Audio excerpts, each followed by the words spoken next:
So what should we work on today? Okay.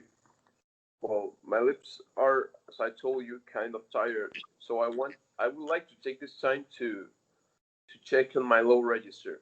I've Yeah, been working so hard on the high that I've maybe yeah, um, not yeah. taken Um, enough care of low. So I just want to just like just this morning, it's morning here. On some Facebook horn group, someone was asking if Barry Tuckwell, if he made his Baroque horn recordings on that Alton horn he usually played on. yeah, Do you know the recording? but his Baroque horns Yeah, recording? No. they're Okay. pretty amazing. And of course, he didn't do them on a regular double horn. According to the people who posted on the group, he used a Lawson discant horn, a B flat and high B flat horn. Oh, And according to someone who translated him in Italy, he practiced that so hard for that recording. And after he finished that recording, for a whole month he couldn't produce a note. wow. There was so much strain.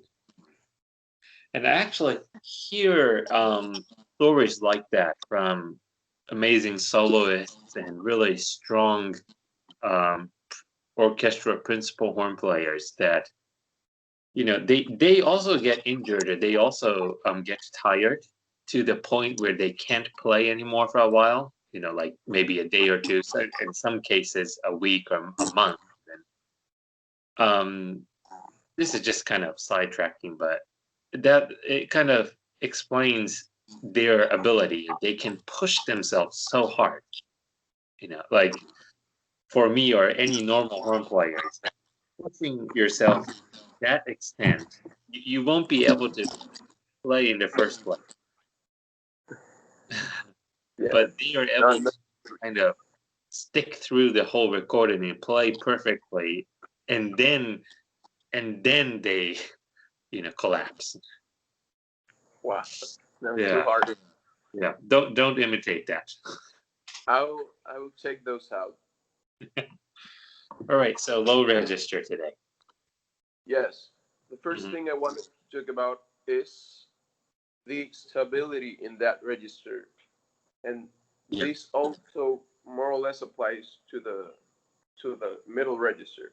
You yeah. see, I usually, okay, maybe not now because I didn't play yesterday, but let me try to play some long tone. Sure.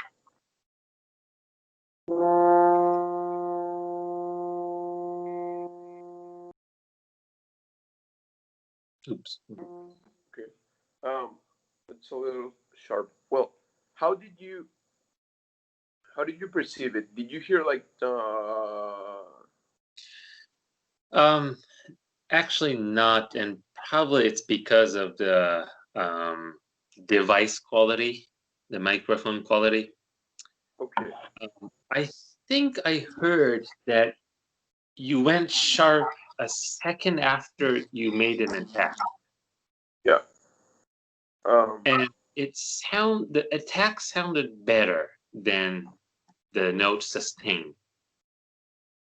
hmm, okay, okay. Yeah, Yeah, maybe I still need to give a flow to her today. yeah, um, But yeah, um this is this use okay, when I'm a little bit more tired in the day, yeah. it needs to be like the middle notes from maybe an middle E to low B flat. They Mm-hmm, sound like hmm, hmm, very wavy. yeah. Um, could you kind of play mild scales, not so fast scales or arpeggios. Just kind of move around that register a little bit. Sure.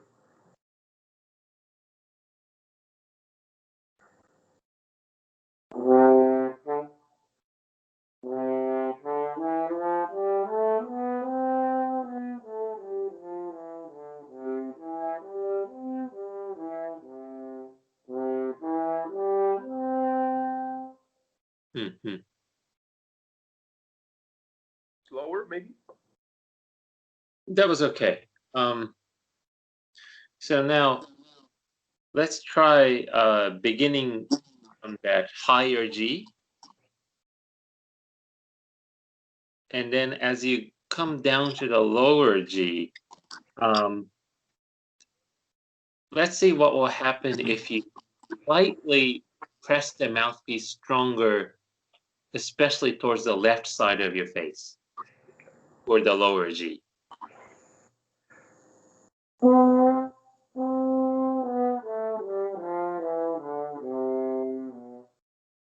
Yeah.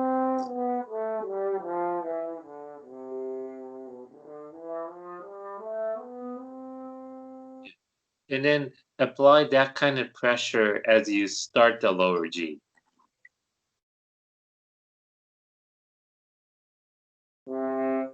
Yeah.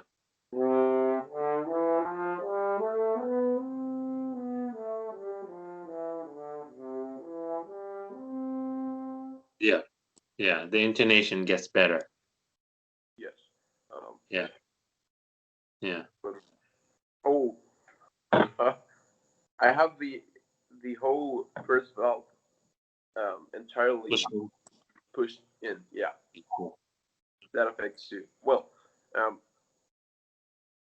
yes, that's maybe one of the things. Maybe right now it's not showing, but I usually get like uh Yeah. Yeah. Um,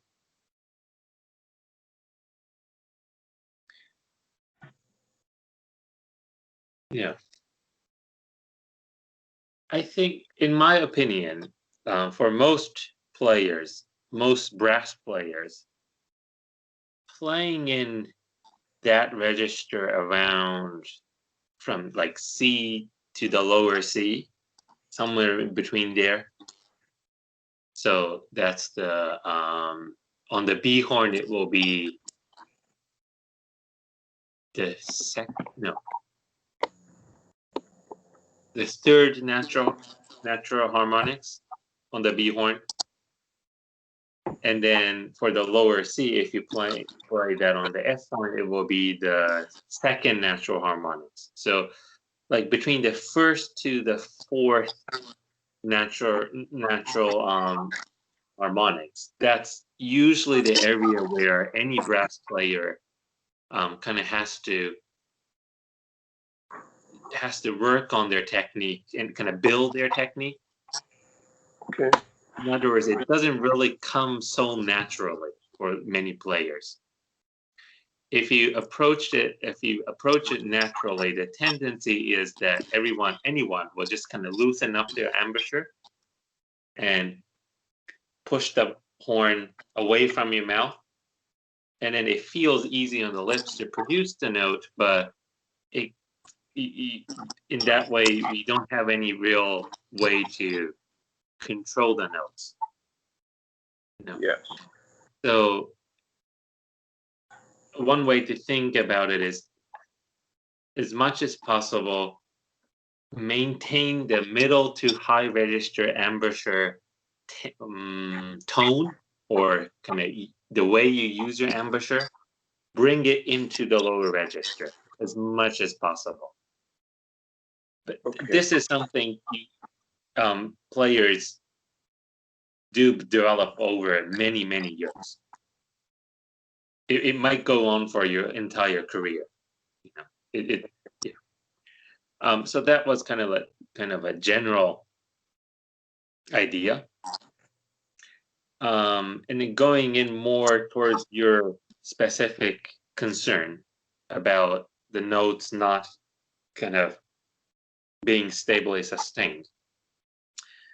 Um, let's play, yeah, and a C or an F below that, something around there. Yep. Play a long tone.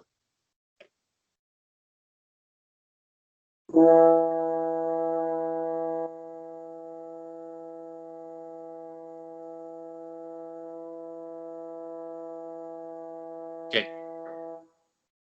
How did that feel? um, that it happened right there. Like it's good for the most part, but Yeah. suddenly it feels like something in my lips move, and it causes like a pop. Uh, Okay. Do you notice that the note gets very slightly sharp when yes, compared to the very beginning? At some point, the note lifts up just a little bit. yes. At that moment, let's try opening the aperture just a little bit intentionally. Let's see what that will do.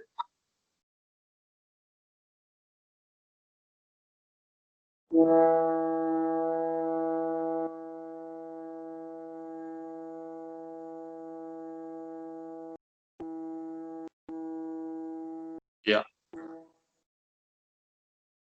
Maybe you did it too much because it was starting to go a little flat, but that's the idea. What did that feel like? It it did feel like I have more space. I had more space to work with, maybe. Yeah. Did we at some point do the exercise of I think we did. First keeping the embouchure the same, changing the air. Yeah, Was yeah, it- we did it We very did early that. on. Yeah. Yeah. I think that's the thing you can apply in this situation. So now let's add another bit. So if you start noticing that your note is going a bit sharp, then intentionally open your aperture.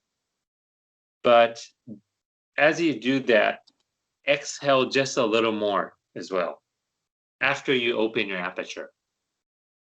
To keep the balance. Okay. Yeah. Well, kind of, it might keep the balance, it might not. I want to see what will happen. Okay.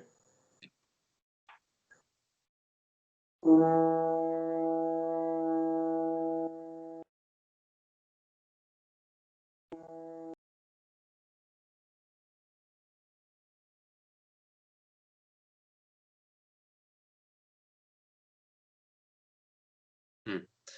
Um, Actually, your device is picking up your note too much. So after a while, it doesn't, I can't hear anymore. Okay. Should I get a little bit away? Probably, yeah.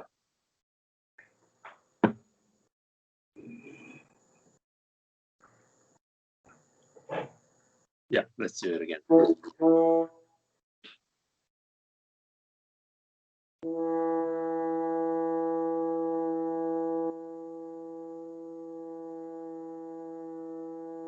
Yes. Yeah, good. Yes. There was a moment where you went just very slightly sharp and then you kind of brought it back. Okay. So that tendency to raise my notes just after I attack. Mm. What is it normal, or is there a way Yeah. I can correct that?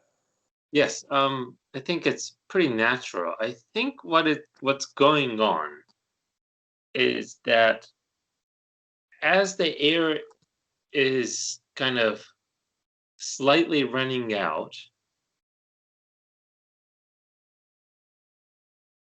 probably probably the aperture is closing as well as the tongue moving upwards just a little bit. Putting it in another way, when you start the note, you create a certain tone in your embouchure, and you probably kind of intentionally or unintentionally, consciously or unconsciously, you kind of create some sort of distance, yeah, well, some certain size of aperture as you um, tongue the note and start the note.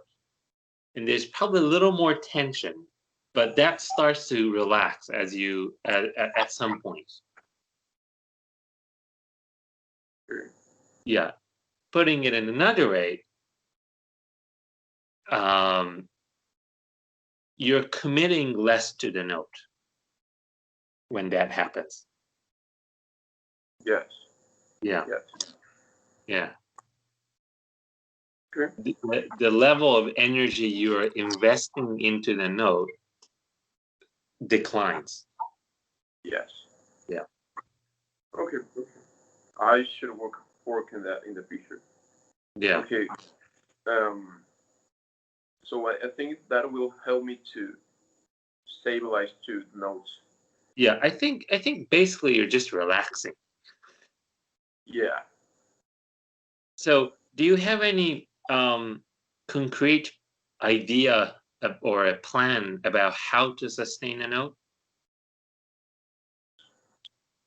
Well, what I usually think is air, like just constantly bringing it out. Mm-hmm. But in this case, what I feel Yeah. that something's wrong here, not here. Yeah. That's what I feel.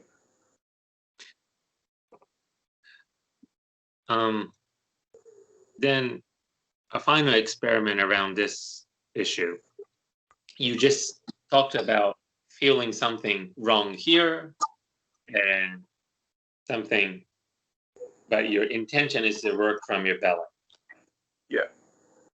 So let's add some sort of idea what to do with this area.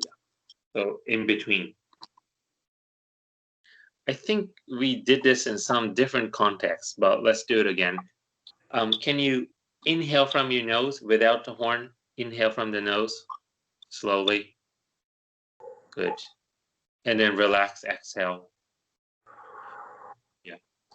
Then now inhale longer or longer amount of time. Go ahead.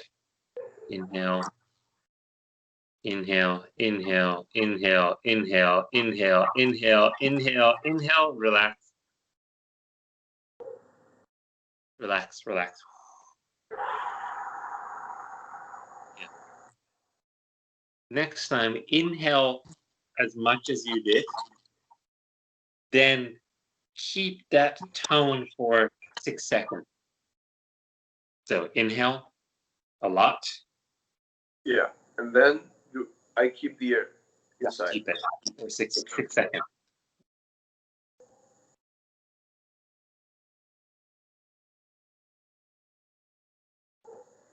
Inhale, and then keep 6, 5. No, longer. Keep it. Keep it. Okay. Okay. So I'll keep it until you tell me. Yeah, I will show you. Okay, so inhale.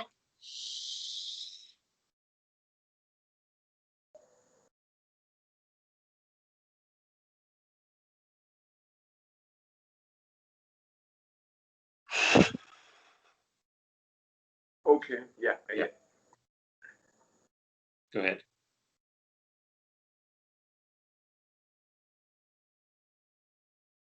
Yep.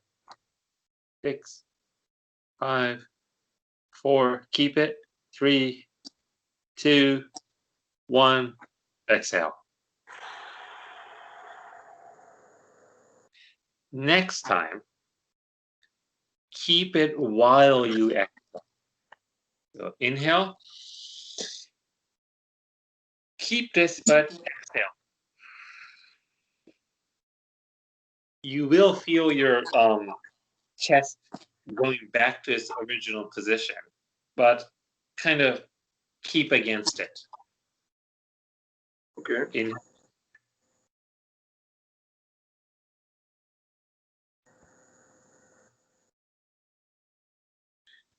Yes, the intention is to keep there, but exhale. Yes. Yeah. Keep it, keep it, keep it, keep it. Yes, yes. Yeah. Okay, relax. Yeah. And let's see what will happen if you do that with the horn. Okay. Should I breathe like the same as same Yeah. 6 seconds? Not necessarily. You got the idea, so just do that. Okay.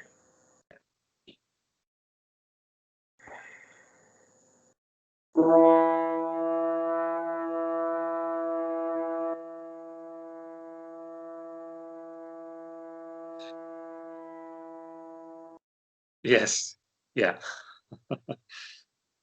That probably felt pretty different, didn't it?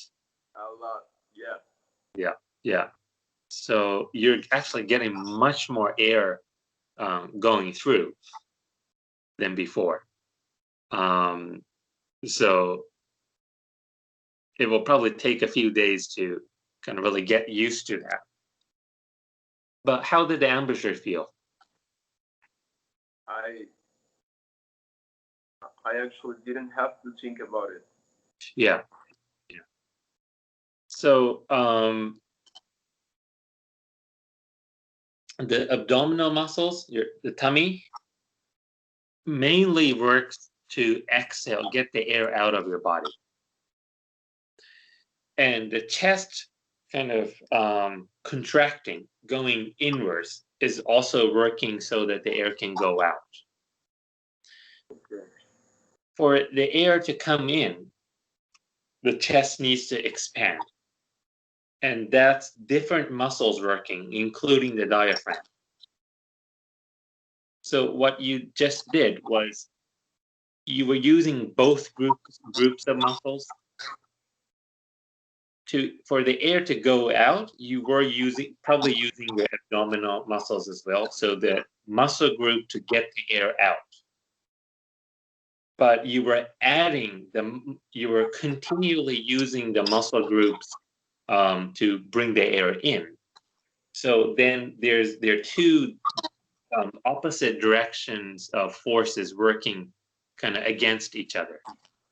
Yes. Yeah.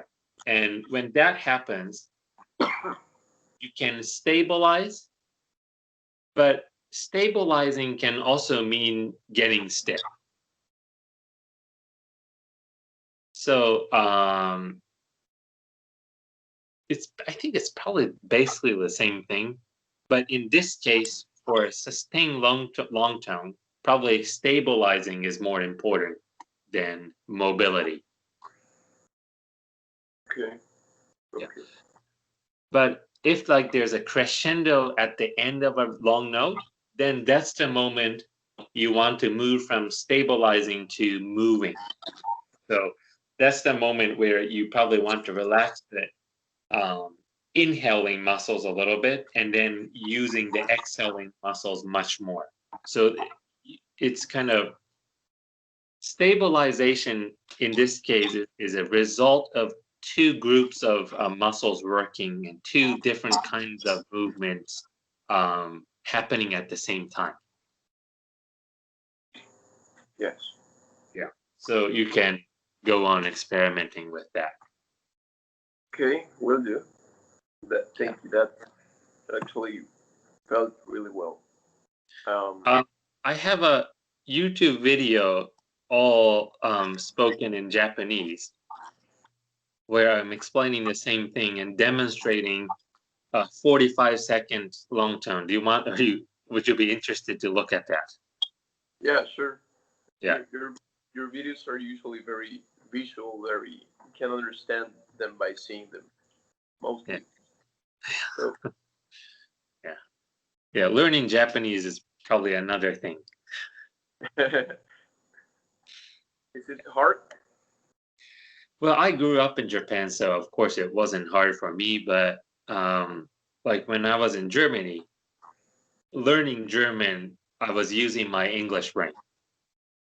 Yeah, Yeah. I get So, it. yeah, I don't know, but probably must be learning what language? I don't know. I don't know. Anyway, so anything else for today? Yeah. This is this is really low register. Yeah. A low register thing. I usually feel like my lower register playing feels like I'm punching someone. Like, Yeah. and it should be more. I would like to sound more like a tuba or a bass trombone Uh-huh. when played correctly. They sound really full, really Yeah. deep, but not rude. And I Hmm. would like that. Like, let me show you an example. Sure.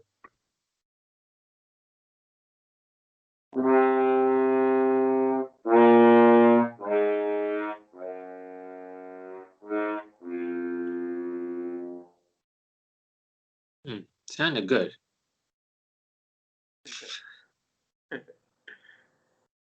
Um,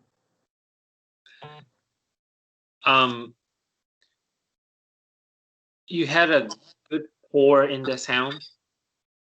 in what? A good core in the sound. Okay. A core. Yeah. Um, when someone wants to develop their low register, especially the dynamics, it's important to always prioritize the having the core. The danger is that you can. It's easy to go as far as losing the core. It's sounding big, but you can't really hear the intonation. It's hard to tongue clearly. So um, but in other words, I think you were pretty good. Okay. So Uh, um, you're playing the French horn on a small mouthpiece. So of course I understand the feeling. We want to play like a tuba and bass trombone, but they have a different instrument. yeah. Yeah. But Do you do you remember that second horn part of Beethoven Seventh? Have you yeah, ever played that? I haven't played it. Uh-huh. And Do you know the notes? well, if you want, are maybe they are on the ISS page. Can you get it out right away? No, I don't know it by by Okay. ear. Yeah. Okay. Then no worries. Can you play that Shostakovich again in mezzo piano?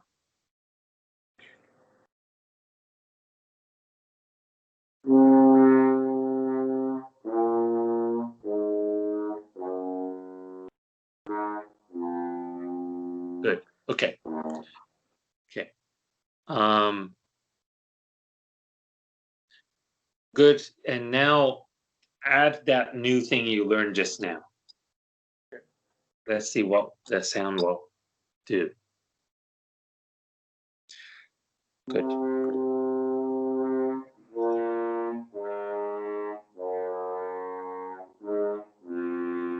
Yes. Good. Good. Good.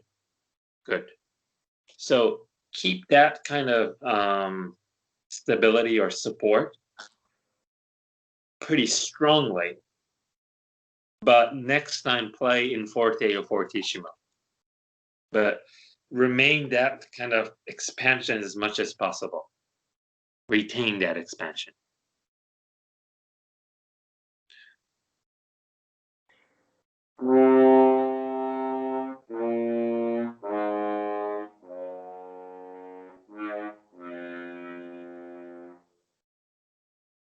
How was that?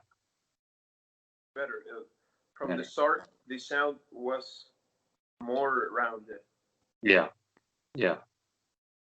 So for a really rich and big fortissimo in that register, the lips do need to be kind of flexible and probably almost loose, but only the lips, only the center of the lips.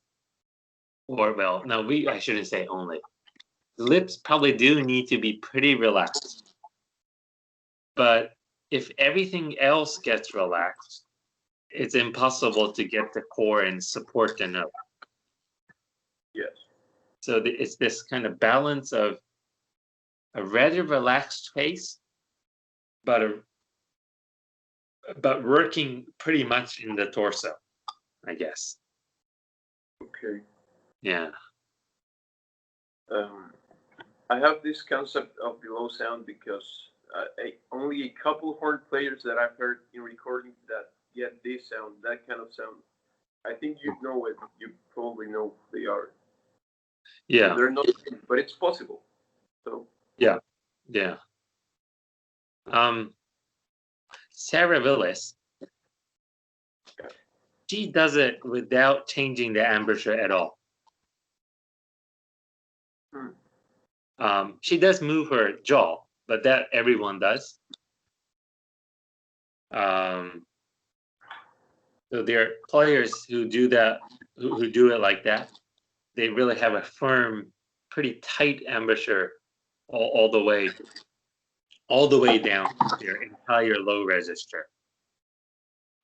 On the other hand, like my teacher Frank Lloyd yes. and Denise Tryon, Yeah. they have mastered to change their embouchure. So their tone quality actually changes when they change their embouchure. They're both originally kind of high horn players. Is Denise a high horn player? She used to be Whoa. when she was younger. Mm-hmm. And actually, her high register actually sounds better than her low. Wow.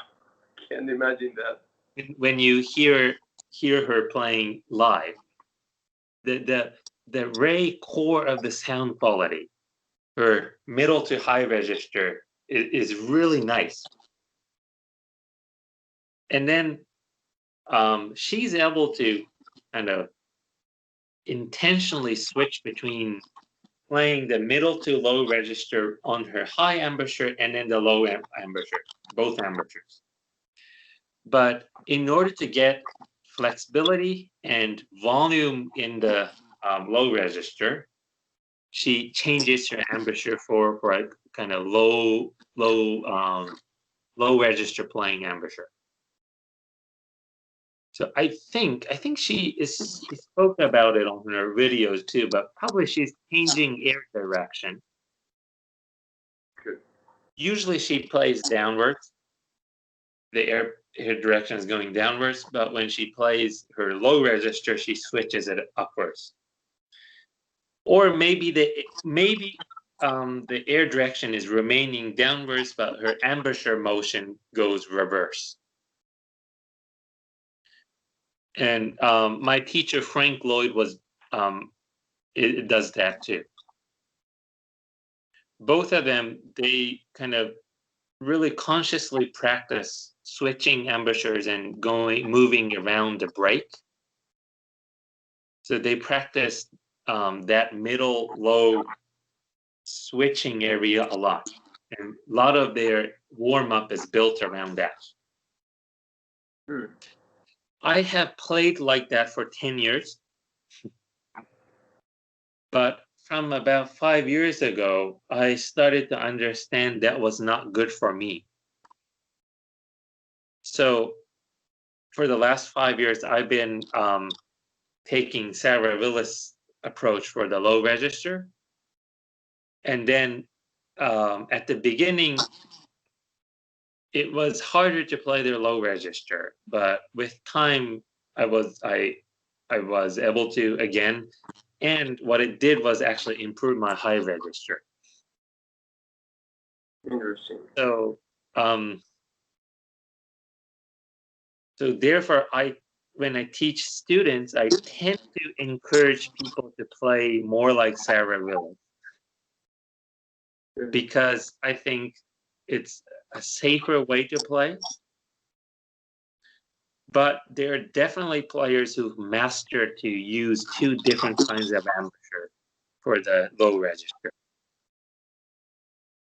And I sometimes use that because I've done that for 10 years, not understanding the mechanics. But later on, I understood how I was changing my embouchure and what kind of mechanics were going on. Okay. I have another question. Yeah. It's related to me. Like when I used to play before changing my embouchure, as I told you, I used to have my lower lip very rolled in, Yeah. and